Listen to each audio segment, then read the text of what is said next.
ನಮ್ಮ ಸಚಿವರಲ್ಲಿ ವಿನಂತಿ ಮಾಡ್ಕೊಳ್ತೀನಿ. ಜೊತೆಗೆ ಪ್ರತಿದಿನ 800 ಜನ ಅಂತ ಹೇಳಿದ್ದಾರೆ ಹೊರ ರೋಗಿಗಳು, 1000 ಜನಕ್ಕಿಂತ ಹೆಚ್ಚು ಬರ್ತಾರೆ ಹೊರ ರೋಗಿಗಳು. ಅದ್ರ ಜೊತೆಯಲ್ಲಿ ಒಳ ರೋಗಿಗಳು ದಾಖಲೆ 40 ಅಂತಾರೆ, 60-70 ಜನ ಇರ್ತಾರೆ. ಹಾಗಾಗಿ ಇದನ್ನ ನಮ್ಮ ಸಚಿವರು ಗಮನ ಹರಿಸಿ ಭದ್ರಾವತಿ ಸಾರ್ವಜನಿಕ ಆಸ್ಪತ್ರೆಗೆ ಬರುವಂಥ ಜನಗಳಿಗೆ ಅನುಕೂಲ ಮಾಡಿಕೊಡ್ಬೇಕು. 100ರಿಂದ 150 ಬೆಡ್ ಹಾಸಿಗೆಗೆ ಏರಿಸಬೇಕು. ಜೊತೆಗೆ ತಾಯಿ ಮಕ್ಕಳ ಹಾಸ್ಪಿಟ್ಲ್ ಒಂದು ಇಲ್ಲ, ಅದು ಒಂದು ಮಾಡಿಕೊಡ್ಬೇಕು. ತಾಲೂಕು ಆಸ್ಪತ್ರೆಗೆ ಸುಮಾರು ಭದ್ರಾವತಿ ನಗರದಲ್ಲಿ 8 ಎಕರೆ ಜಾಗ, ಕೋಟ್ಯಾಂತರ ರೂಪಾಯಿ ಬೆಲೆ ಬಾಳೋ ಆಸ್ತಿ ನಮ್ಮ ಆರೋಗ್ಯ ಇಲಾಖೆಯಲ್ಲಿ ಇದೆ.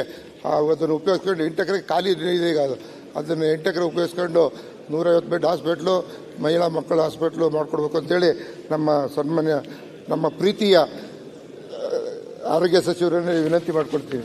ಓಕೆ. ಮಾನ್ಯ ಸಭಾಧ್ಯಕ್ಷರೇ, ಈಗ ಸಂಗಮೇಶ್ ಅವ್ರ ಜೊತೆ ನಾನು ಅವ್ರ ಆಸ್ಪತ್ರೆಗೂ ಕೂಡ ಭೇಟಿ ಕೊಟ್ಟಿದ್ದೆ. ಆದರೆ ಈಗ ಸಮಸ್ಯೆ ಏನಂತ ಹೇಳಿದ್ರೆ, ಈಗ ಅವ್ರು ಇರುವಂಥ ಸ್ಥಳದಲ್ಲಿ ಮೇಲ್ದರ್ಜೆಗೆ ಏರಿಸುವಂಥದ್ದು ಆಗೋದಿಲ್ಲ. ಪೂರ್ತಿ ಆಸ್ಪತ್ರೆನ ನಾವು ಶಿಫ್ಟ್ ಮಾಡಬೇಕು. ಶಿಫ್ಟಿಂಗ್ ಅಂತ ಹೇಳಿದ್ರೆ ಹೊಸ ಆಸ್ಪತ್ರೆ 150 ಬೆಡ್ ಹೊಸ ಆಸ್ಪತ್ರೆ ಕಟ್ಟಬೇಕು. 100ರಿಂದ 150 ಮಾಡೋಕ್ಕಾಗಲ್ಲ, 150 ನಾನು ಮಾಡಬೇಕು. ಸೊ ಅದಕ್ಕೆ ಅನುದಾನ ಕೂಡ ಹೆಚ್ಚಾಗ್ತದೆ ಒಂದು. ಅದರಿಂದ ಮುಂದಿನ ದಿವಸಗಳಲ್ಲಿ ಅದರ ಬಗ್ಗೆ ನಾನು ಮಾತಾಡ್ತೀನಿ. ಯಾಕಂತ ಹೇಳಿದ್ರೆ ಇದು ವಿಶೇಷವಾದ, ಇದಕ್ಕೆ ಆರ್ಥಿಕ ಇಲಾಖೆನೂ ಒಪ್ಪಿಗೆ ಕೊಡಬೇಕಾಗ್ತದೆ. ಈಗ ಈ ವರ್ಷದ ಆಯವ್ಯಯದಲ್ಲಿ ನಾವು ಹೊಸ 9 ತಾಲೂಕು ಆಸ್ಪತ್ರೆಗಳು ನಿರ್ಮಾಣ ಮಾಡೋದಕ್ಕೆ ನಾವು ತಗೊಂಡಿದ್ದೀವಿ. ಅದೇ ಅದನ್ನು ಅಪ್ಗ್ರೇಡ್ ಮಾಡ್ಕೊಳ್ತಾ ಇದ್ದೀವಿ. ಮತ್ತು ಅದೇ ಥರ ಮುಂದಿನ ದಿವಸದಲ್ಲಿ ಇದರ ಬಗ್ಗೆ ಗಮನ ಕೊಡ್ತೀನಿ ಮಾನ್ಯ ಸಭಾಧ್ಯಕ್ಷರೇ. ಆಮೇಲೆ MCH ಆಸ್ಪತ್ರೆ, ತಾಯಿ ಮಕ್ಕಳ ಆಸ್ಪತ್ರೆಯನ್ನು ಕೂಡ ಕೇಳಿದ್ದಾರೆ. ಆದರೆ ಅವರಲ್ಲಿರುವಂಥ ಹೆರಿಗೆಗಳ ಸಂಖ್ಯೆ ಮತ್ತು ಆಗ್ತಾ ಇರುವಂಥ ಬೆಡ್ ಆಕ್ಯುಪೆನ್ಸಿ ಅವ್ರದ್ದು 54%ಅಲ್ಲಿದೆ. 70% ಮೇಲೆ ಹೋದರೆ ಖಂಡಿತ ಅವರಿಗೆ ನಾನು ತಾಯಿ ಮಕ್ಕಳ ಆಸ್ಪತ್ರೆಯನ್ನು ಮಾಡಿಸ್ಕೊಡ್ತೀನಿ. ಸ್ವಲ್ಪ ಅವರ ಸೇವೆಗಳನ್ನ ಇನ್ನೂ ಉತ್ತಮ ಮಟ್ಟಕ್ಕೆ ತಗೊಂಡು ಹೋದ್ರೆ ಖಂಡಿತ ಬರುವ ವರ್ಷಕ್ಕೆ ತಾಯಿ ಮಕ್ಕಳ ಆಸ್ಪತ್ರೆ ಮಾಡಿಕೊಡೋ ಅವಕಾಶ ಇರ್ತದೆ. ಅದೇ ನೀವು ಹೆಚ್ಚು ಅದನ್ನ ಮಾನದಂಡಗಳ ಪ್ರಕಾರ ತಮ್ಮ ಆಸ್ಪತ್ರೆ ನಡೆದ್ರೆ ಸಾಧ್ಯ ಆಗುತ್ತೆ. ಅಧ್ಯಕ್ಷರೇ, ಮಾನದಂಡ ಪ್ರಕಾರ ಹೋದ್ರೆ ಸಾಗರದಲ್ಲಿ ಜನಸಂಖ್ಯೆ ಎಷ್ಟಿದೆ? 150 ಬೆಡ್ ಹಾಸ್ಪಿಟಲ್ 15 ವರ್ಷದಿಂದ ಆಗಿದೆ. ಹಾಗಾಗಿ ಇಲ್ಲಿ ಸವಲತ್ತುಗಳಿಲ್ಲ, ಡಾಕ್ಟರ್ ಇಲ್ಲ, ಮತ್ತೆ ಸಿಬ್ಬಂದಿ ಕೊರತೆ ಇರೋದ್ರಿಂದ ಅಲ್ಲಿ ಪೇಷಂಟ್ಗಳು ಹೊರಗೆ ಅಡ್ಮಿಟ್ ಆಗಕ್ಕೆ ಇದು ಮಾಡ್ತಿದ್ದಾರೆ.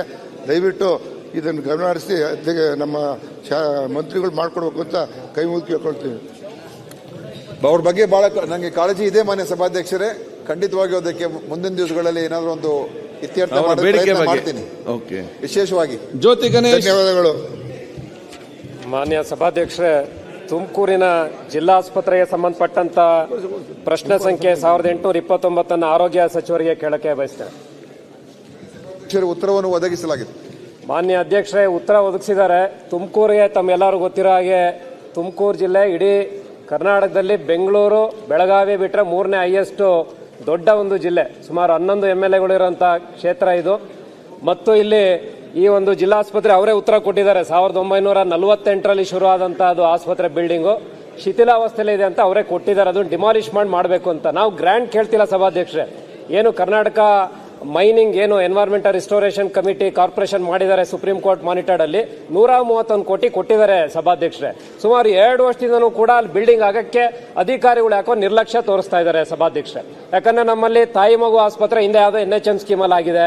ಮತ್ತು ಕಿದ್ವಾಯಿನವರ ಒಂದು ಕ್ಯಾನ್ಸರ್ ಹಾಸ್ಪಿಟಲ್ 100 ಬೆಡೆಡ್ ಆಗಿದ್ದಾರೆ. ಸ್ಮಾರ್ಟ್ ಸಿಟಿಯಿಂದ ಟ್ರಾಮಾ ಸೆಂಟರ್ 100 ಬೆಡೆಡ್ ಆಗಿದೆ.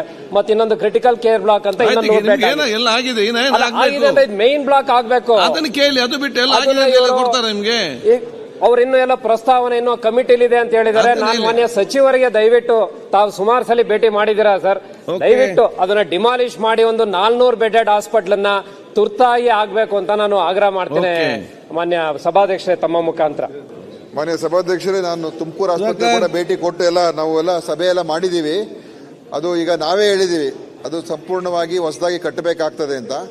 KMERC ಮುಖಾಂತರ ಇನ್ನೂ ಅನುಮೋದನೆ ಆಗಿಲ್ಲ. ಈಗ ನಾವು ಪ್ರಪೋಸಲ್ ಅನ್ನ ಈಗ ಅಲ್ಲಿ ಕಳಿಸ್ತಾ ಇದ್ದೀವಿ. ಕಳಿಸಿ ತದನಂತರ ಅವರು ಜಡ್ಜ್ ಇರುವಂತ ಒಂದು ಕಮಿಟಿ ಇದೆ. ಆ ಕಮಿಟಿ ತೀರ್ಮಾನ ಆದ ನಂತರ ಆವಾಗ ನಾವು ಈ ಒಂದು ಕೆಲಸವನ್ನು ಪ್ರಾರಂಭ ಮಾಡಬಹುದು. ಈಗಾಗಲೇ ನಾವು ಅಲ್ಲಿ 100 ಬೆಡ್ಡಿನ ಟ್ರಾಮಾ ಸೆಂಟರ್ ನಿರ್ಮಾಣ ಆಗಿದೆ ಮತ್ತು 100 ಬೆಡ್ಡಿನ CCT ಕೊನೆ ಹಂತದಲ್ಲಿದೆ. ಆಮೇಲೆ 100 ಬೆಡ್ಡಿನ MCH ಕೂಡ ಇನ್ನೊಂದು 3-4 ತಿಂಗಳಲ್ಲಿ ಫಿನಿಶ್ ಮಾಡ್ತೀವಿ. ಅದರಿಂದ ಅದೊಂದು 300 ಬೆಡ್ ಆಗ್ತದೆ. ಅದಾಗಿದೆ ಅಂತ ಇದು ನಿಲ್ಸೋದು ಬೇಡ ಸರ್, ದಯವಿಟ್ಟು ಇದು ಬೇಕಾಗಿದೆ. ಈಗ ಇವೆಲ್ಲ ಇದೆ ಅಂತ ಹೇಳಿ ಇದನ್ನ ನಿಲ್ಲಿಸ್ತಾ ಇಲ್ಲ ನಿಮ್ಮ ಅಧಿಕಾರಿಗಳು ಸರ್. ಹೊಸದಾಗಿ ಅಲ್ಲಿ ಜಿಲ್ಲಾಸ್ಪತ್ರೆ ನಿರ್ಮಾಣ ಮಾಡ್ತಕ್ಕಂಥದ್ದಕ್ಕೆ ನಾವು ಬದ್ಧರಾಗಿದ್ದೇವೆ. ಖಂಡಿತವಾಗಿಯೂ ಅದು KMERC ಮುಖಾಂತರ ನಮ್ಮ ಉಸ್ತುವಾರಿ ಸಚಿವರಾದಂತಹ ಗೃಹ ಸಚಿವರು ಕೂಡ ಬಹಳ ಆಸಕ್ತಿ ವಹಿಸಿಕೊಂಡಿದ್ದಾರೆ. ಖಂಡಿತವಾಗಿಯೂ ಅದನ್ನ ಮುಂದಿನ ದಿವಸ ಆಗುತ್ತೆ ಅಂತ ನನಗೆ ವಿಶ್ವಾಸ ಇದೆ. ಆದಷ್ಟು ಶೀಘ್ರಗತಿಯಲ್ಲಿ ಆಗೋದಕ್ಕೆ ಸ್ವಲ್ಪ ಮಿಸ್ಲೀಡ್ ಮಾಡ್ತಿದ್ದಾರೆ ಸರ್, ದಯವಿಟ್ಟು ಯಾವ ಮಿಸ್ಲೀಡ್ ಆಗ್ತಾ ಇಲ್ಲ. ಅದು ಖಂಡಿತವಾಗಿಯೂ ಮಿಸ್ಲೀಡ್ ಆಗೋ ಪ್ರಶ್ನೆನೇ ಬರೋದಿಲ್ಲ. ಖಂಡಿತವಾಗಿಯೂ ಅದು ಆಗುತ್ತೆ ಅಂತ ನನಗೆ ವಿಶ್ವಾಸ ಇದೆ.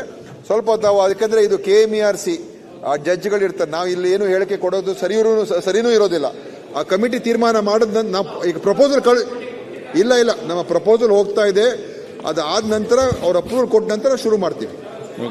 ಅಲ್ಲ, ಅವ್ರ ಕಂಟ್ರೋಲ್ ಬರಲ್ಲ, ಅವ್ರ ಓವರ್ ಸೈಟ್ ಅಥಾರಿಟಿಗೆ ಬರುತ್ತೆ. ಮಂತ್ರಿ ಹೇಳಿದ್ರೆ post graduation medical college hospital Ranganath ಕೂತ್ ನಿಮ್ಮ ಸೀಟಲ್ಲಿ ಕೂತ್ಕೊಳ್ಳಿ ಇವರೇ.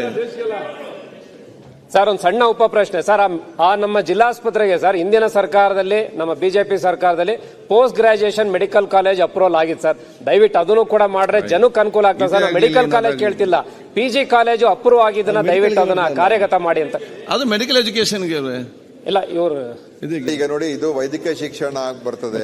ಈಗ ನಾವು ಈ ಆಸ್ಪತ್ರೆಯನ್ನ ಹೊಸದಾಗಿ ನಿರ್ಮಾಣ ಮಾಡೋದಕ್ಕೆ ಎಲ್ಲಾ ಕ್ರಮ ತಗೊಳ್ತಾ ಇದೀವಿ. ಖಂಡಿತವಾಗಿಯೂ ಆಗುತ್ತೆ ಅಂತ ಕೂಡ ನನಗೆ ವಿಶ್ವಾಸ. ಗಣೇಶ್ ಪ್ರಸಾದ್ ಮಧು ಬಂಗಾರಪ್ಪ.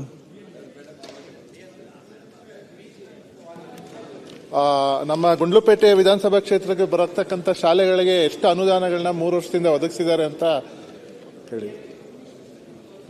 ಹೇಳಿ. ಉತ್ತರನ ಮಾನ್ಯ ಅಧ್ಯಕ್ಷ ಉತ್ತರವನ್ನು ಒದಗಿಸಲಾಗಿದೆ. ಉತ್ತರ ಒದಗಿಸಿದ್ದಾರೆ ಸಭಾಧ್ಯಕ್ಷರೇ, ಅದನ್ನ ಪರಿಶೀಲಿಸಿ ಇದು ಮಾಡಿ. ಆಯ್ತಾ? ಓಕೆ. ಈಗ ಲಿಖಿತ ಮೂಲಕ ಉತ್ತರಿಸುವ ಪ್ರಶ್ನೆಗಳು. ಸರ್ಕಾರ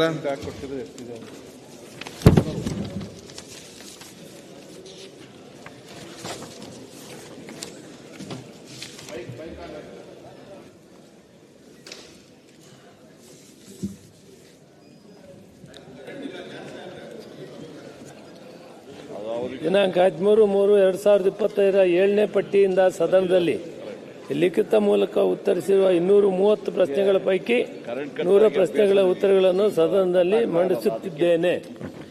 ಈಗ 0 ಅವರ್, ಈಗ ಕಲಿ 3 ದಿನ ಬಹಳ 0 ಅವರ್ ಇದೆ. 4 ತಗೊಳ್ಳಿ, 4 ತಗೊಂಡಿದ್ದಾರೆ. ಇದು ಬಜೆಟ್ ಸೆಷನ್ ಇಲ್ಲ ಗಮನ ಸೆಳೆಯದ ಇಲ್ಲ ಕ್ವಶನ್ ಅವರ್ಸ್. ಇದು ಬಜೆಟ್ ಸೆಷನ್ ಅಂದ್ರೆ ಬಜೆಟ್ಗೆ ಆದ್ಯತೆ ಕೊಡಬೇಕು, ಬಜೆಟ್ ಬಗ್ಗೆ ಚರ್ಚೆ ಆಗಬೇಕು. ಆಯ್ತು, ಇದು ಬಿಟ್ಟು ನೀವು ಬರೀ ನೀವ್ಯಾಕ್ರಿ ಎದಳ್ತೀರಿ?